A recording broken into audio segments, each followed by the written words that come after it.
4월 8일 법률방송 로투데이 시작하겠습니다. 첫 소식입니다.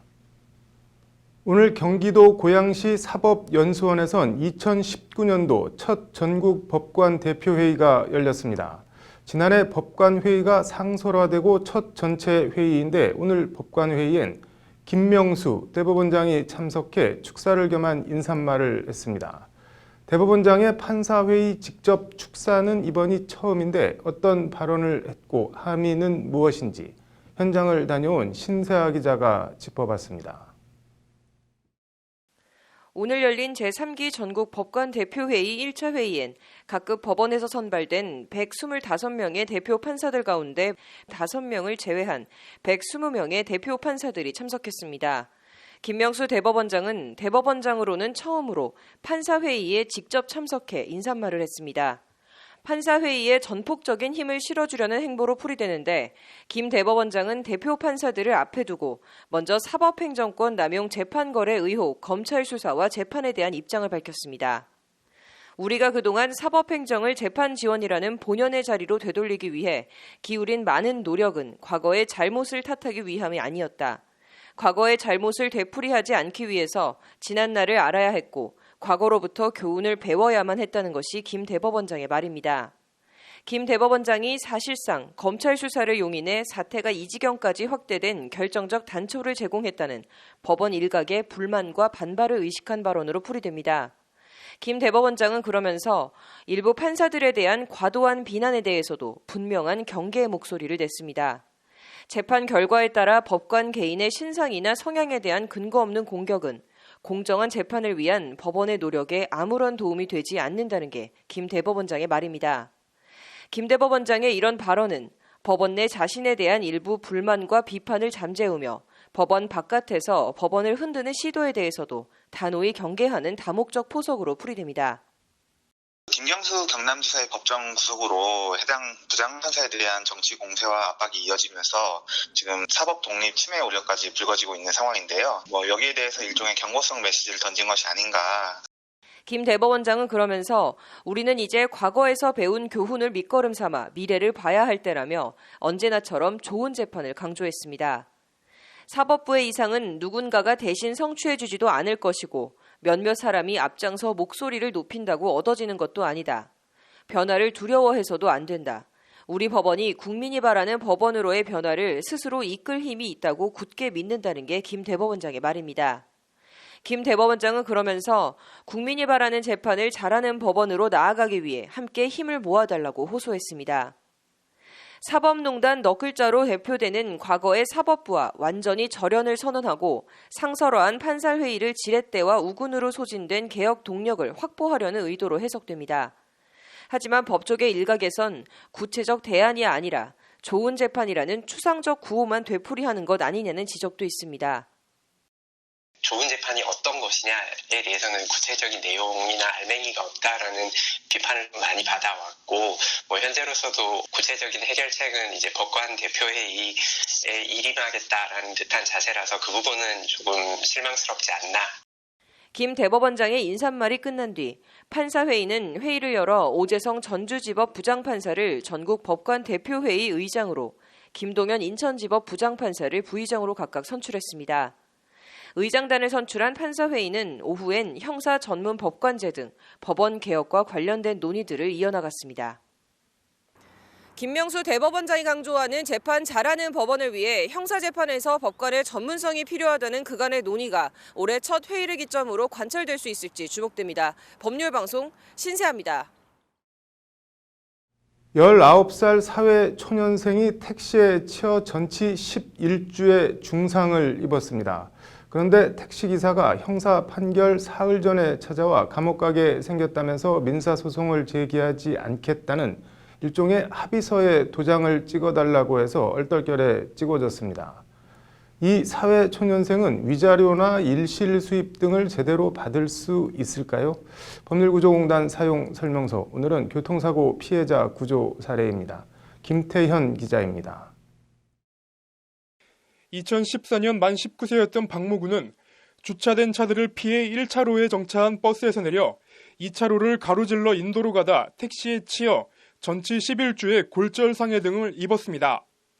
언덕 위에 주차돼 있던 택시가 택시기사의 부주의로 250m를 미끄러져 내려와 그대로 박군을 덮친 겁니다.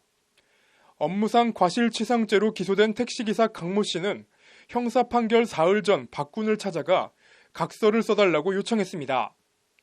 가해자가 피해자에 준 300만 원은 형사합의금이 아닌 가해자 개인이 위로금으로 지급하는 돈이다. 피해자는 가해자를 상대로 민사상 이의나 소송을 제기하지 않는다는 내용입니다. 쉽게 말해 300만 원 받고 법적으로 완전히 끝내겠다는 내용의 각서로 사회 초년생인 박 씨가 정확한 의미를 모르고 그냥 도장을 찍어준 겁니다. 위자료나 개호비, 일을 하지 못해 생긴 손실 등을 추가로 받아낼 길이 없음을 뒤늦게 알게 된 박군은 법률구조공단을 찾아가 도움을 요청했습니다. 소를 제기하지 않겠다는 이른바 부재소 합의는 폭력이나 협박 등 강제로 이뤄진 경우가 아니면 피해자가 소송을 제기해도 통상 잘 받아들여지지 않습니다. 부재소 합의는 소송 당사자 사이에 민형사상 이의를 제기하지 않는다는 내용의 합의를 하는 것을 말합니다. 이러한 부재소 합의가 있음에도 소송을 제기하면 법원은 소를 각하하는 것이 원칙입니다. 이에 공단은 재판에서 3가지 점을 집중 부각해서 주장했습니다.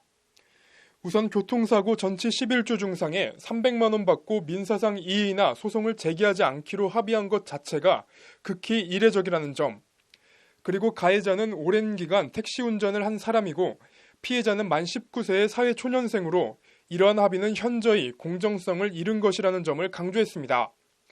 공단은 더불어 해당 각서가 형사 판결 3일을 앞두고 작성돼 재판부에 제출됐다는 점에서 해당 각서는 민사 위로금이 아닌 형사 합의금으로 봐야 한다고 주장했습니다. 1심 재판부는 공단 주장을 모두 받아들여 각서의 효력을 무효로 판단해 택시기사 강 씨는 590여만 원을 더 지급하라고 원고 승소로 판결했고 강 씨의 항소 포기로 판결은 그대로 확정됐습니다. 이렇게 피해자의 군박, 경솔 또는 무경험으로 인하여 현저히 공정을 잃은 경우에 이루어진 부재소 합의는 민법 제104조가 규정한 불공정한 법률행위에 해당하여 그 효력이 없다는 점을 인정한 판결이라고. 법률구조공단은 억울한 교통사고 피해에 대응하기 위해 2017년 6월 교통안전공단 등과 업무협약을 맺고 저소득 교통사고 피해자에 대한 민사사건을 무료로 지원하고 있습니다. 법률방송 김태현입니다.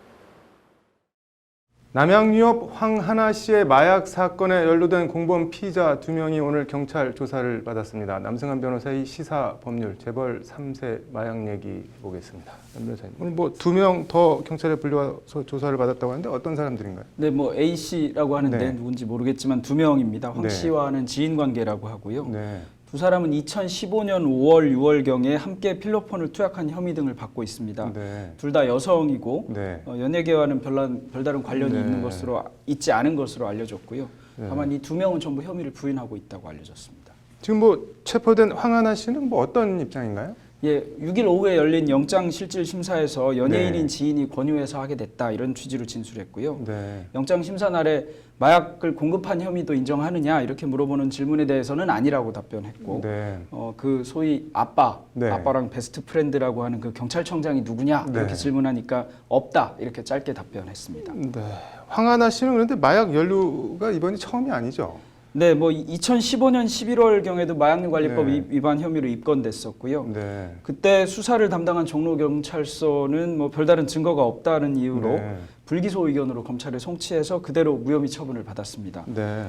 그에 비해 그 B 씨, 이 B 씨에게 이제 필로폰 0.5g을 건넸다 이런 얘기인데 네. 건네고 함께 투약했다 이런 혐의와 관련해서 B 씨는 정작 재판에 넘겨져서 네. 2년 6개월 받고 이제 집행유예 3년을 받았습니다. 네. 이게 그때 B 씨 판결문에 마약 공급책으로 황하나 씨가 적시됐던 걸로 알려졌는데 이렇게 공급책은 기소를 안 하고 받았다는 사람만 기소를 하고 이런 경우가 있을 수가 있는 건가요? 그런데 공범으로 적시한 거나 마찬가지여서 네. 이 경우는 당연히 같이 처벌하거나 오히려 더 무겁게 처벌됐을 가능성이 있는 사건이라서요. 네. 도대체 왜 이렇게 됐는지는 사실 저도 매우 궁금한 사건입니다. 이번에 하면서 분명히 조사해야 될 사안이고 네. 이렇게 조사하면서 연루된 다른 사람이 있다면 같이 처벌해야 되는 네. 사안입니다. 지금 경찰 조사에서 황하나 씨는 뭐라고 진술하고 있는지 전해진 게 있나요? 네, 방송 보도 등에 따르면 네. 연예인 지인이 권유해서 했다 이런 얘기도 하고 있고 네. 그만하고 싶지만 연예인 지인인 C 씨의 강요로 투약했다. 네. 마약을 C 씨가 구해오기도 하고 구해오라고 지시도 했다. 네. 잠든 나에게 강제로 마약을 투약하기도 했다. 이런 진술을 했다고 합니다. 둘이 무슨 관계인지는 모르겠는데 어쨌든 잠도 같이 자는 것 같은데 잠든 상태에서 강제로 마약을 투약을 하는 게 이게 가능은 한 건가요, 그런데? 네, 마약 투약하는 방법이 여러 가지이기는 한데 네. 호흡기로 호흡하기도 하고 주사를 사용하기도 하는데 네. 주사를 사용할 때 흔히 이제 근육 주사나 네. 혈관에 놓는 주사 말고 네. 피하 지방에 놓는 바늘 얇은 걸로 놓는 방법도 있기 때문에 네. 잠든 상태에서도 놓으려면 놓을 수는 있을 것 같습니다. 다만 네. 황하나 씨가 얘기하는 진술 자체는 좀 잘 납득이 안 되는 점도 있기는 한데 네. 가능하기는 한 방법인 것 같습니다. 황하나 씨 말고도 SK그룹 창업주 장손도 구속됐고 마약 혐의로 현대 정주영 회장 손자도 입건이 됐는데 이 현대가 3세 정모씨는 해외에 있죠. 이거 수사를 어떻게 하나요? 근데 해외에 있는데? 네, 안 그래도 2월 20일경에 인천공항에서 네. 런던행으로 출국했다고 알려져 있고 그 뒤로 네. 귀국하지 않고 있다고 합니다. 네. 경찰은 이 경우에 이제 출석 요구서를 보내고 네. 출석 요구서에도 응답하지 않거나 귀국할 가능성이 없으면 이제 인터폴 같은 데 수배하기도 하는데 지금 네. 경우에는 일단 여권을 말소하겠다 이렇게 얘기하고 있습니다. 여권을 말소하면 어떻게 되는 건가요? 그러면? 여권을 말소하게 되면 이제 각국마다 다른 조치를 취하게 되는데 네. 유효한 여건이 없거나 여건이 말소되거나 하면 강제 출국 대상이 되거든요. 그러니까 외국의 경우에도 비슷한 나라마다 다르겠지만 비슷한 네. 규제를 할 것이고 여건이 없는 상태에서 신분증 검사를 받게 된다거나 불신검문을 받게 되거나 이런 상황이 생기면 출국될 가능성이 있는 거고요. 그런 단속을 당하지 않으면 계속 있을 수도 있는 그런 상황이 될 것 같습니다. 네. 피해 다니려면은 피해 다닐 수는 있겠네요. 어디? 네, 어느 정도는 가능하지 않을까 싶긴 한데 정상적인 사람이라면 이게 네. 그렇게 쉬운 일은 아닙니다. 네. 아무튼 재벌 3세들 너무 넉넉해서 그런가 왜 이렇게 마약 사건이 한 번에 터져 나오는지 모르겠네. 오늘 잘 들었습니다. 네, 다음 소식입니다. 이른바 징검다리 연휴 사이사이에 직원이 연차 휴가를 내서 연휴엔 일이 몰릴 것 같으니 다른 날에 내라고 반려했는데 그냥 무단 결근을 했습니다. 이 직원에 대한 정직 징계는 정당한 걸까요? 그래도 징계는 안 되는 걸까요? 판결로 보는 세상입니다. 가전제품 수리업체 직원인 A씨는 지난 2017년 어린이날이 낀 징검다리 연휴인 5월 2일과 4일 연차 휴가를 신청했습니다. 하지만 외근 팀장은 가전제품 수리업 특성상 연휴 기간에 업무가 폭증할 것으로 예상된다며 휴가를 반려했습니다. 하지만 A씨는 회사의 반려에도 불구하고 두 근무일 모두 무단으로 결근을 했고 회사는 A씨에 대해 정직 24일의 징계를 내렸습니다. 이에 A씨는 자신에 대한 징계 처분은 부당하다며 중노위에 구제 신청을 냈고 중노위가 A씨 손을 들어주자 회사는 소송을 냈습니다. 재판은 징계 자체가 아닌 이번 사건의 발단이 된 회사가 휴가를 반려한 것이 정당한 행위냐는 것이 주요 쟁점이 됐습니다.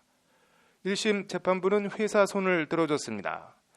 A씨에게 휴가를 써야 할 불가피한 사정이 없는 상황에서 수리 요청이 급증하는 연휴를 앞두고 회사가 원활한 업무를 위해 휴가를 반려했다 해서 부당한 행위라 볼 수 없다는 것이 1심 재판부 판단입니다. 휴가 반려가 정당한 만큼 정당한 지시를 따르지 않고 무단 결근한 직원에 대해 내린 정직 징계 처분도 정당하다는 취지의 판결입니다. 항소심 재판부 판단이 오늘 나왔는데 항소심 판단은 달랐습니다. 단순히 A씨가 연차 휴가를 사용해 근로인력이 감소해 남은 근로자들의 업무량이 상대적으로 많아진다는 일반적 가능성만으로 회사의 휴가 시기 변경권이 인정되지 않는다. 근로기준법상 사용자의 연차 휴가 시기 변경권은 사업장의 업무 능률이나 성과가 평소보다 현저히 저하돼 상당한 영업상의 불이익을 가져올 것이 염려되는 사정이 있는 경우에 한한다는 것이 항소심 재판부 판단입니다. 쉽게 말해 A씨 하나 휴가 간다고 업무에 마비가 오거나 엄청난 지장이 있는 게 아닌 이상 휴가를 허가했어야 한다는 취지의 판결입니다. A씨가 애초 연차 휴가를 내면서 들었던 사유가 사실과 다르다는 주장에 대해서도 재판부는 근로기준법과 회사의 취업규칙은 연차 휴가를 신청하면서 사유를 구체적으로 기재할 것을 요구하지 않는다며 받아들이지 않았습니다.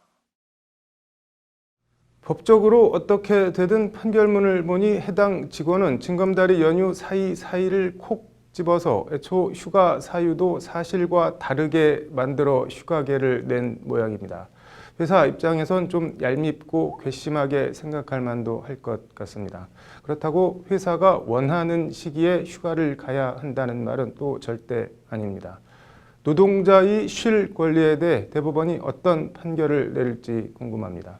판결로 보는 세상이었습니다. 이어서 법조계 소식 전해드리겠습니다. 국민권익위원회는 오늘부터 26일까지 정책 플랫폼 국민 생각함에서 국민들을 대상으로 공동주택 층간소음 해법에 대한 정책 아이디어를 공모합니다. 국가인권위원회가 스포츠계의 폭력, 성폭력 등 피해자 인권보호 체계 전반에 대한 직권조사를 결정했습니다. 이번 조사엔 국내 모든 체육단체와 문화체육관광부, 교육부 등도 포함됩니다. 백원기 인천대 교수가 오늘 제4대 대한법학교수회 회장으로 재선임됐습니다. 교수회 측은 백 회장 이름으로 낸 사법시험 폐지 위헌 헌법소원 결과가 나올 때까지 백 회장 연임에 만장일치로 의견을 모았다고 밝혔습니다. 산림청이 최근 5년간 산불을 내서 징역형을 비롯한 형사처벌을 받은 피고인이 700명에 이른다고 밝혔습니다. 산림청은 형사처벌과는 별도로 민사상 배상 책임을 물어야 한다며 각별한 주의를 당부했습니다. 4월 8일 법률방송 로투데이 마치겠습니다. 시청해주셔서 감사합니다.